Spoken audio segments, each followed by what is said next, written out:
देश में इस वक्त चुनावी माहौल है। सभी पार्टियां चुनाव में अपनी सारी ताकत झोंक रही हैं और किसी भी तरह से चुनाव में जीतना चाहती हैं। झारखंड से लेकर महाराष्ट्र तक चुनावी माहौल बना हुआ है, लेकिन ऐसे में एक चीज सबसे ज्यादा देखने को मिल रही है और वो है नेताओं का पार्टियां बदलने का। चुनाव चाहे कोई भी हो, लेकिन नेताओं का चुनाव के वक्त पाला बदलने का सिलसिला कभी नहीं रुकता है। इस बार भी विधानसभा चुनाव के वक्त भी ये सिलसिला चल रहा है। अब कुछ ऐसे नेताओं ने देश की सबसे पुरानी पार्टी कांग्रेस को बड़ा झटका दिया है, जो कभी कांग्रेस के करीबी हुआ करते थे, लेकिन अब वो दूसरे पाले में जाकर बैठे हैं। नमस्कार, कैपिटल टीवी की स्पेशल स्टोरी में आपका बहुत बहुत स्वागत है और मैं हूं परवीन शेख। कांग्रेस को लगातार लग रहे हैं झटके।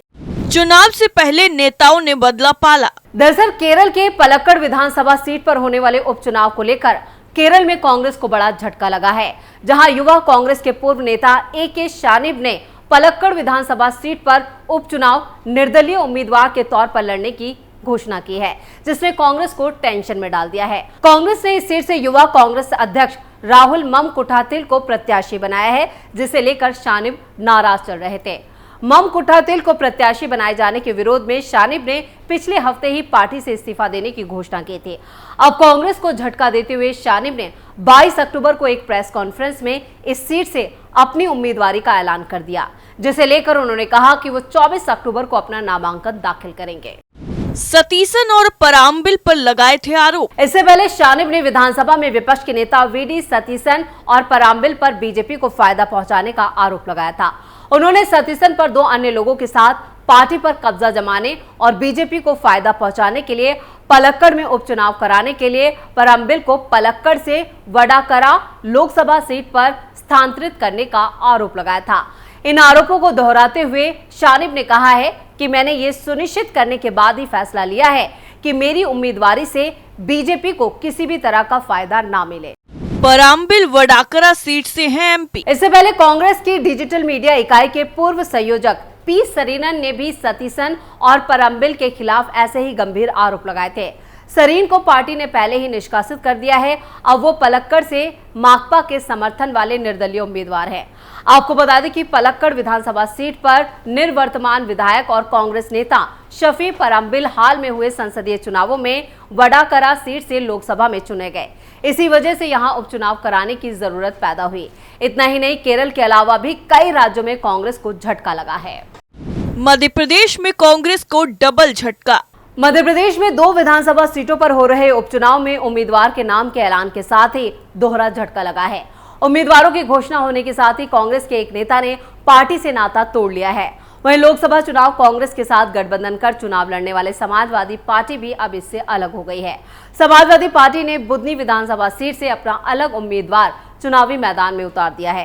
कांग्रेस ने इस सीट से पूर्व मंत्री राजकुमार पटेल को मैदान में उतारा है। वहीं समाजवादी पार्टी ने अर्जुन आर्य को अपना प्रत्याशी बनाया है। अर्जुन आर्य विधानसभा चुनाव के दौरान ही कांग्रेस में शामिल हुए थे।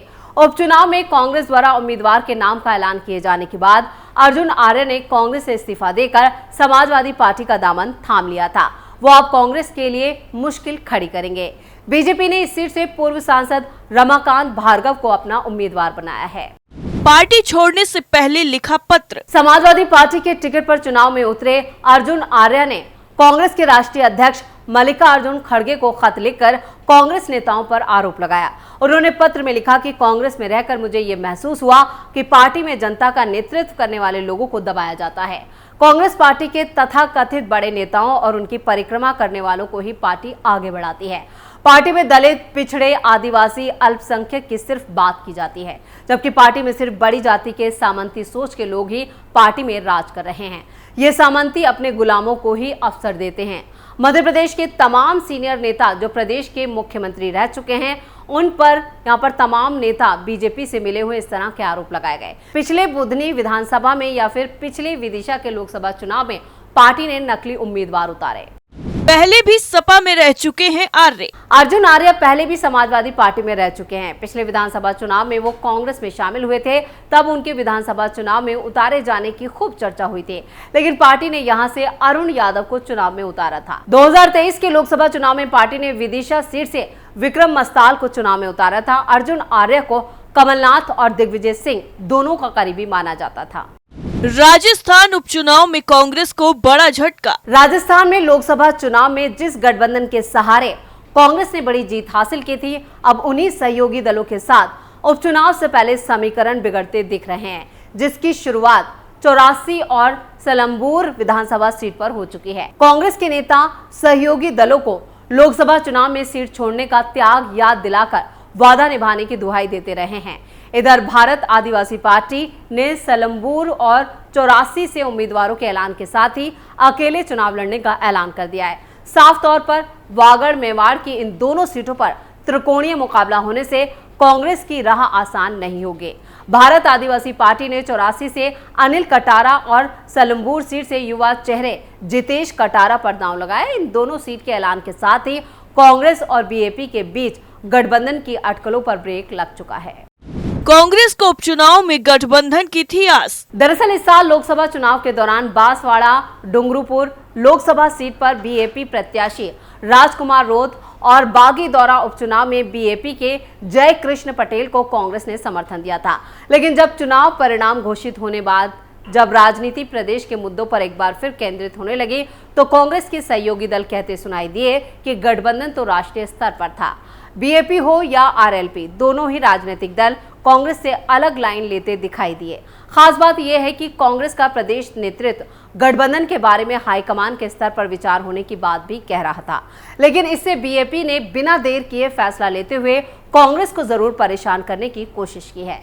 इधर जब कांग्रेस के सीडब्ल्यूसी सदस्य और सलम्बूर सीट से प्रबल दावेदार रघुवीर सिंह मीणा से सवाल किया, तो उन्होंने खास बातचीत में कहा था कि इस बार सलम्बूर विधानसभा सीट कांग्रेस की झोली में आएगी।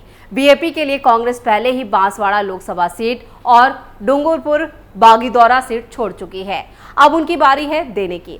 अगर वो समझते हैं कि राजनीति में जुबान की वैल्यू होती है, तो निश्चित तौर पर सलम्बूर सीट को वो छोड़ देंगे। कांग्रेस नेता की इस बात को दरकिनार करते हुए बीएपी ने प्रत्याशी घोषित कर दिया। साथ ही इस बयान पर पलटवार करते हुए बीएपी नेता और सलम्बूर प्रत्याशी जितेश कुमार कटारा ने कहा था, अगर उनको लगता है कि कांग्रेस पार्टी का जनादेश गिर गया है, तो उनके आला कमान तय करें कि क्या करना है। गठबंधन वो पार्टियां करें जिनका धरातल खिसक गया है। पहले समझिए पूरा राजनीतिक गड़े। अगर पिछले साल के विधानसभा चुनाव और लोकसभा चुनावों को देखें, तो इलाके में राजनीतिक हालात की पूरी तस्वीर साफ हो जाती है।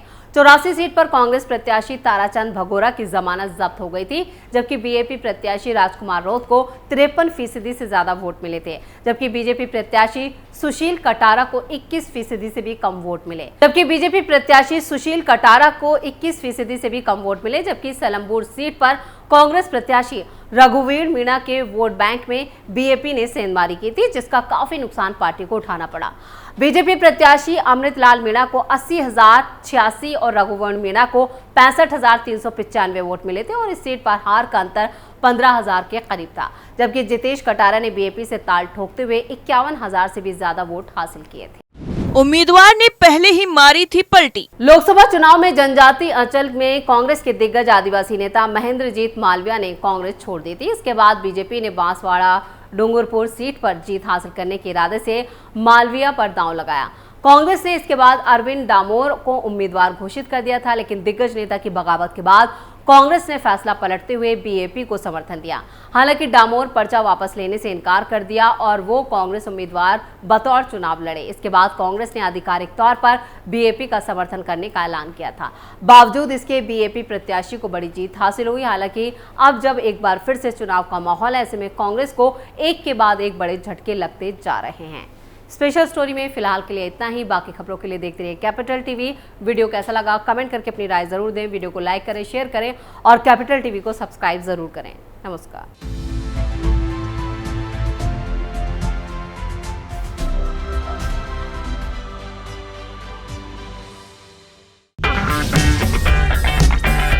अगर आपको हमारा वीडियो पसंद आया हो तो इसे लाइक करें, हमारे चैनल को सब्सक्राइब करें और हाँ, बेल आइकन दबाना ना भूलें ताकि आप तक हमारे वीडियो की नोटिफिकेशन पहुंचती रहे।